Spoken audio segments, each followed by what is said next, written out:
Hello everyone, Charles Watts here, the Arsenal correspondent at Goal, joining you the morning after North London derby defeat. Never a nice feeling waking up in the morning having lost to Tottenham, but that's what happened last night, and it was a defeat really all of Arsenal's own doing. It was a game they probably should have won, let alone definitely drawn, but somehow they've ended up with absolutely nothing from that old nemesis again for them defending.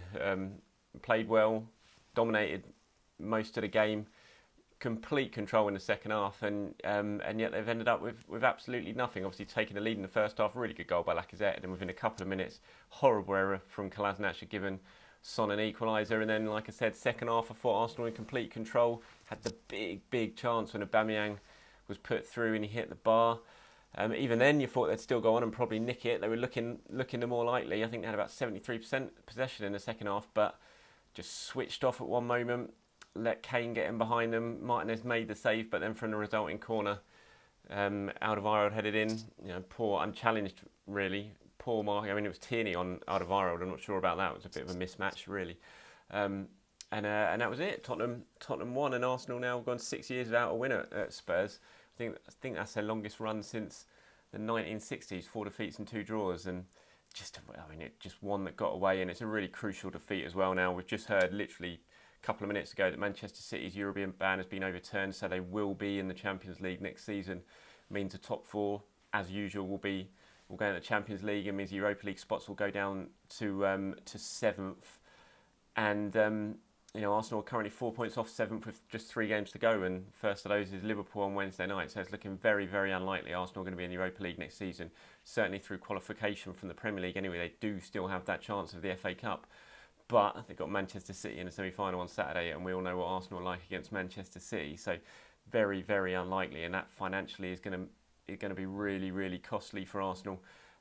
Already struggling with finances like the rest of football, really, because of the impact of COVID, and that extra. Although the Europa League doesn't bring in the riches that the Champions League does, it still gets you a sort of 30 to 35 million pounds worth of revenue, which is a decent player. It's his wages, and Arsenal aren't even going to have that next season to rely on, and really, really struggling financially, Arsenal now. And it's going to make the summer transfer window even more difficult for Mikel Arteta to get the players in that he wants, and to really set the tone for next season, and to really start to build this squad. Because we've seen already, he's made improvements. Mikel Arteta, he has made improvements, but you can only improve things so far, because when you've got pretty average players in certain positions, which Arsenal have, especially defensively, you can improve them, but they've always got those mistakes in them, and that's what we saw against Tottenham. We saw Kolasinac revert into type. We saw Mustafi, who for 75 minutes I thought played very, very well, but then as soon as things started to go wrong, he just reverted to the Mustafi that we've all known since he arrived from Valencia. Mistake, rash errors of judgment, diving in. And David Luiz, we all know what David Luiz is like. He can have a very good game, but he can also have a bit of a disaster. And unfortunately, yesterday he was very nervy throughout, I thought.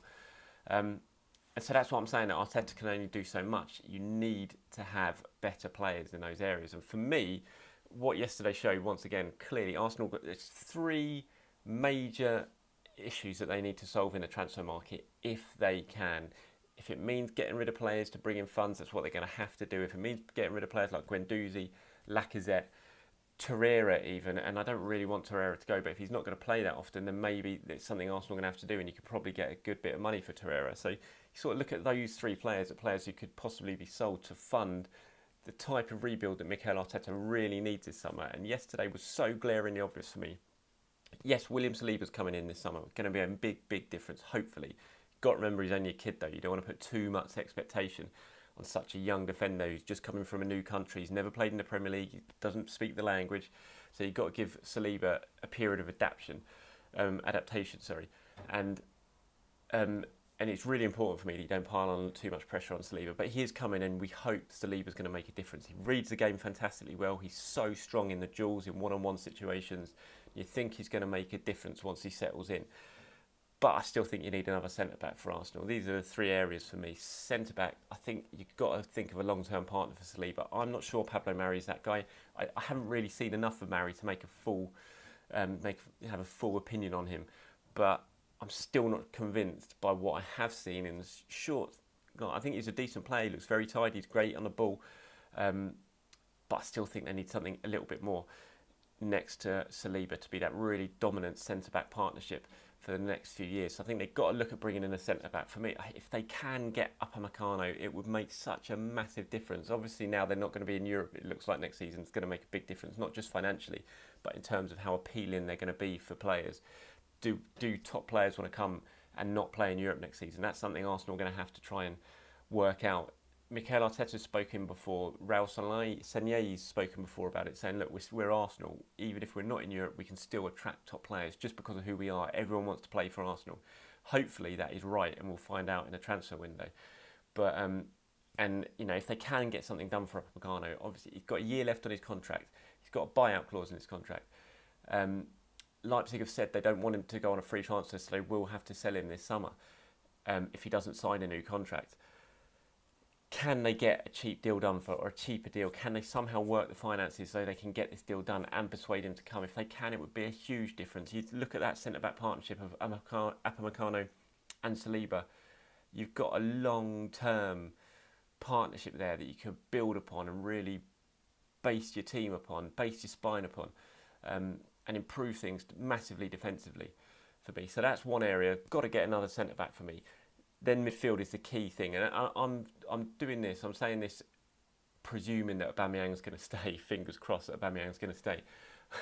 I'll do that again. Fingers crossed that Aubameyang's going to stay, because that's so key for me as well. But if he does, the three issues. So centre back I've covered, but then the midfield, Arsenal have got to sort that midfield out. I think that will be so transformative if they can sort the midfield out, get a dominant midfielder, box to box type midfielder who can sit in front of the defence but also stride forward and make the difference, set the team off in an attacking wise. Thomas Partey, look, ticks all the boxes, absolutely ticks all the boxes to come in and make a huge difference for Arsenal. Is he going to want to come now Arsenal aren't going to be in, or doesn't look like they're going to have European football next season? That's the key thing. As it stands, Thomas Partey is very attracted by the idea of Arsenal. Will this make a difference? We don't know. Hopefully not.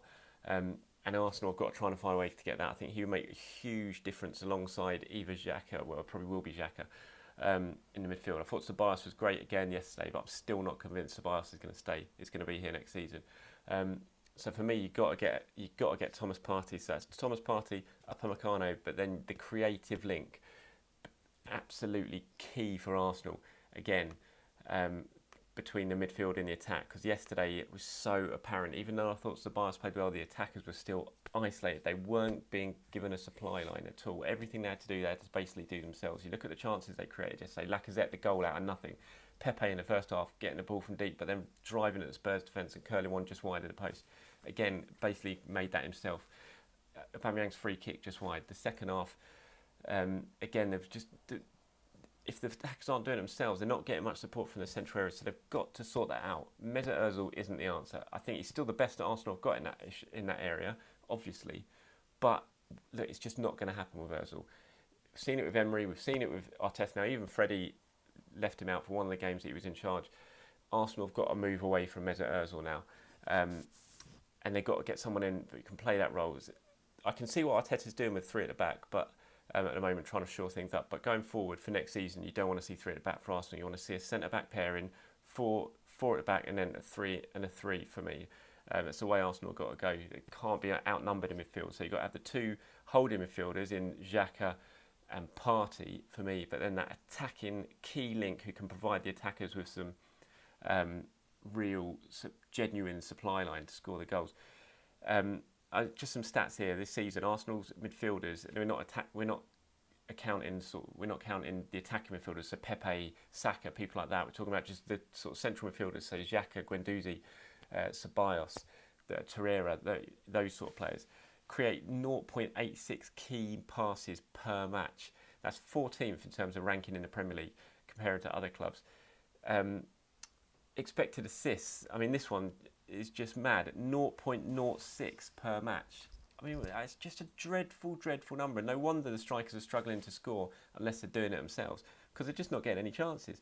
That ranks 19th. Only Norwich City ranks worse than Arsenal in that area for midfielders with expected assists. I mean, it's just a dreadful statistic. Until they sort that out, they're just not going to score enough goals for me because you can't keep relying on Aubameyang and Lacazette to do something special.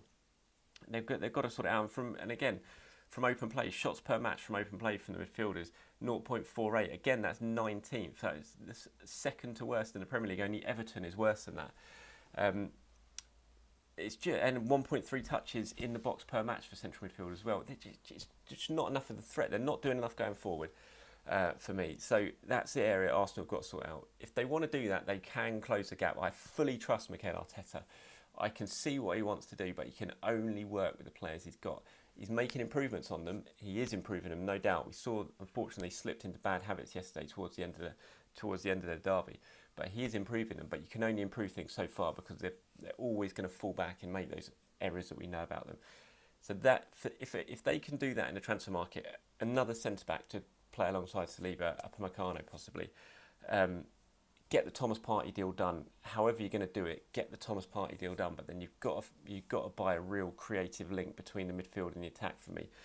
You've got to go with a sort of 4-3-3 formation. Have three in the middle. Play with your attackers then. If it's Orba, Laka and Pepe, or if Laka has to go, if you move Orba and you've got Saka and Pepe on either side, stick with those front three because I think they'll get you goals. They'll get you assists.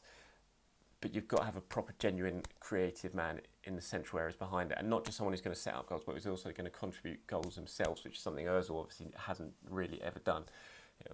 Chips in with his assists, although those have tailed off dramatically in the last few years. But also you need someone to score goals. So they are the three key areas. It's not a huge rebuild for me because I think Arsenal have got a lot of talent in their team.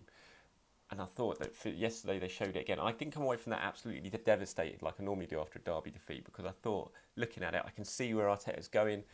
I can see where Tottenham are going, and I'm not worried about that. I think Arsenal are on the right track, and I don't think Spurs are. Yes, Spurs got the win yesterday, but I fully trust what Arteta's going to do. But he needs help. It's clear he needs help, and those for me are the three key areas. If you get yourself right down that spine of that team, a centre back, a dominant holding midfield player to play alongside Thomas Partey, box-to-box type player, and also a real creative central attacking midfielder. It will make such a transformation to this Arsenal team, and it will allow them to start worrying about teams genuinely towards the top of the table rather than this mid-table which somehow Arsenal have managed to slip down to in the last few years. So it's not rocket science.